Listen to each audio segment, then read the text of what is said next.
Example number 1, using technology to determine a linear model for continuous data. The 1-hour record is the farthest distance traveled in 1 hour, and it should be mentioned that this is on a bicycle. The table shows the world record distances and dates that they were accomplished. So, for example, in 1996, the longest distance, or the farthest distance traveled in 1 hour is 78.04 kilometers. Whew! That's pretty fast. That's pretty fast and pretty far. Before we dive into the question, it's important that we know that the top one is our independent, and the bottom one is our dependent. So if we were to translate this into horizontal, the year would be our x, and the distance would be our y. So, use technology to create a scatter plot and to determine the equation of the line of best fit. Interpolate a possible world record distance for the year of 2006 and compare your estimate with the actual world record distance of 85.99 kilometers in 2006. First things first, I want us to do a few things on our calculator before we get started. What I want to do is be able to have the diagnostic on. So my version right here, I am going to go to catalog. Okay, so search on your calculator, and if you need some help finding that out, just come and talk to me. So second 0 is catalog, and I'm going to scroll down. It's going to take a while, but don't worry, I'm good at killing time. Down to diagnostic on. What this will do is, oh, hello, right there, diagnostic on, enter, enter, done. Excellent. What this will do is it will tell us if our line of best fit is indeed the line of best fit, or maybe a different polynomial function like a quadratic or a cubic would fit better. Now, we first want to create a scatter plot and determine the equation.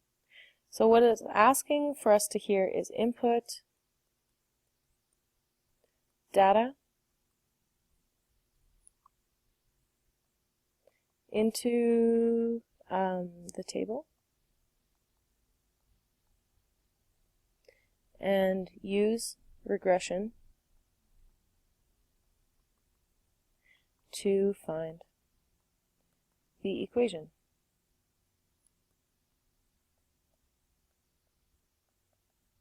Okay, so what I'm going to do is I'm going to go to Stat and Edit. Now, some of you guys may have some stuff in there already, so what you want to do is you want to go to Stat and then Clear List, because we don't want anything in our list to begin with. Oh, interesting. This is helpful because what I can show you is, I want to go to see what happens there, enter.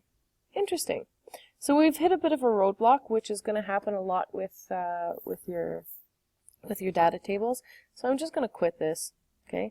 And I'm going to go second mem, and I'm going to hit 5 reset. This is what I do for you for most tests that you write. 5, and I want to reset all memory. 1, and I want to reset. Enter. Mem cleared.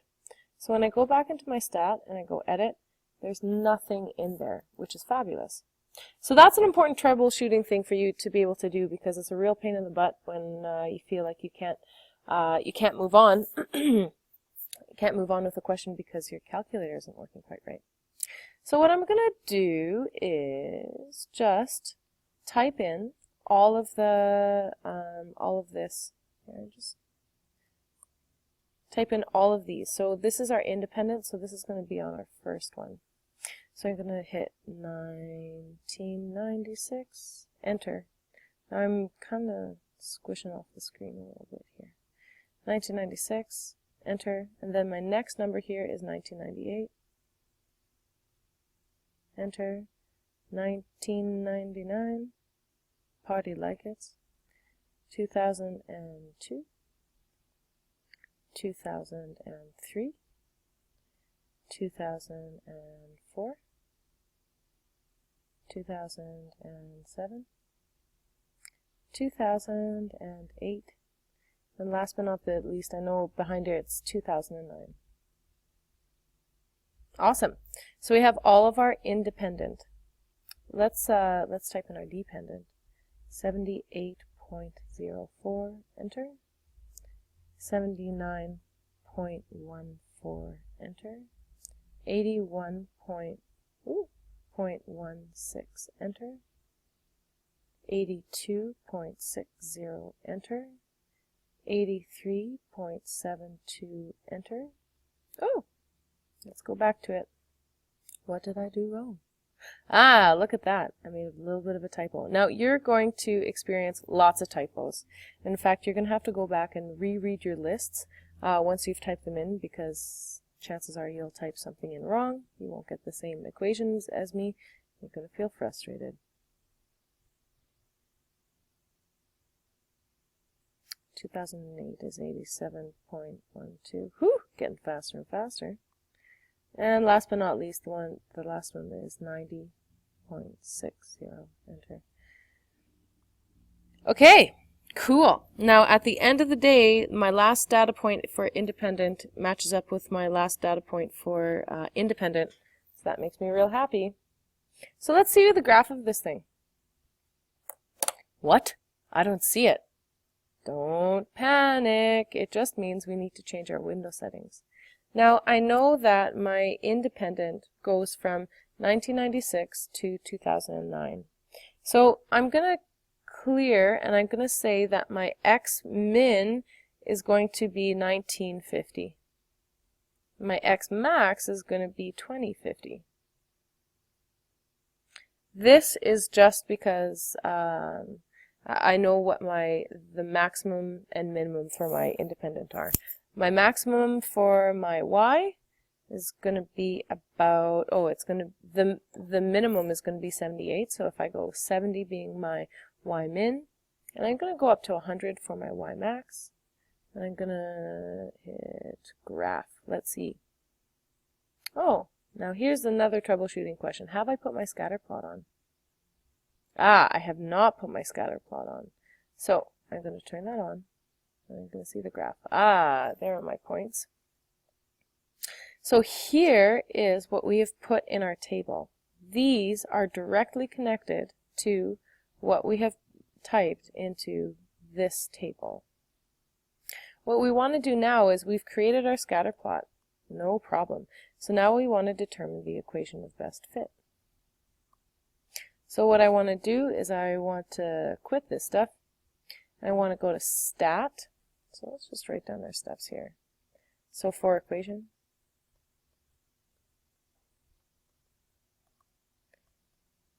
stat, then I'm going to go to calc,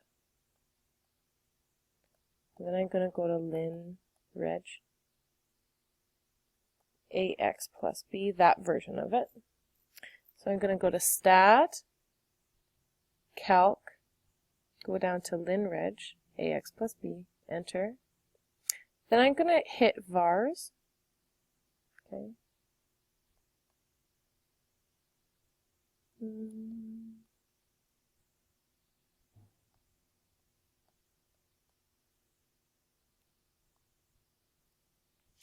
Vars is a button. Okay, so vars right here. And then I'm going to scroll over to y vars. That means variables, y variables. And I'm going to hit enter to get function, enter. I'm going to put the function in y1, enter. And then I see this and I can just hit enter. Woo! Got it. And then I hit enter, enter, enter. Great. So what we've actually been given here is our equation.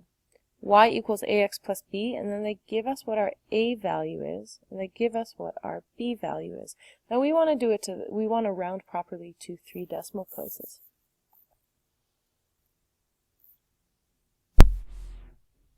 So I have here, the equation is y equals, and what a lot of people are going to do is they're going to say ax plus b, a equals, what we actually want to do here is we want to write in what the actual value is. So y doesn't equal ax plus b, y equals 0.858x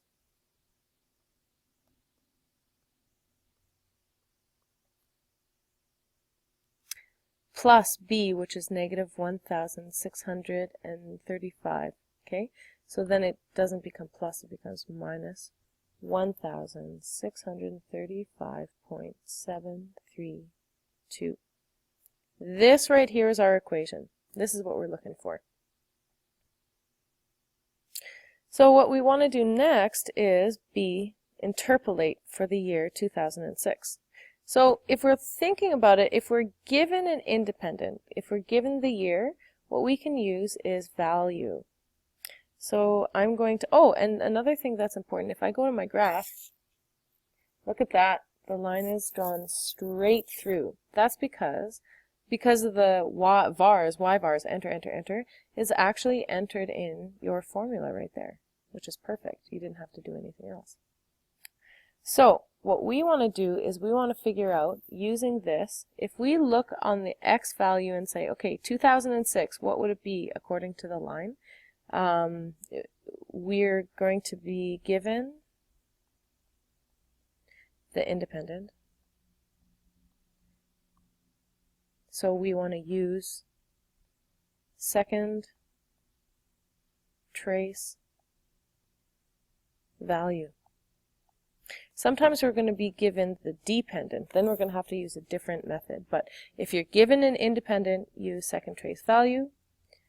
So that's what I do for this one right here, and I say x equals 2006.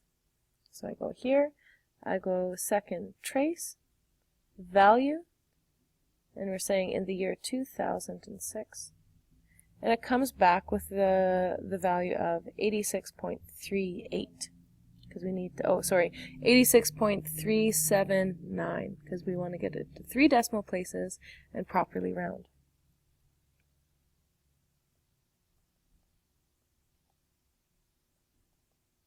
Let me just see if I remember that. Yeah, perfect. And what we're given here is the date, and what we're given here, what it spits out, is the distance, so kilometers. Now what we want to do is, in part C, compare the estimate with the real, with the actual world record distance of 85.99 kilometers in 2006. So C, it is not the same because the value from the graph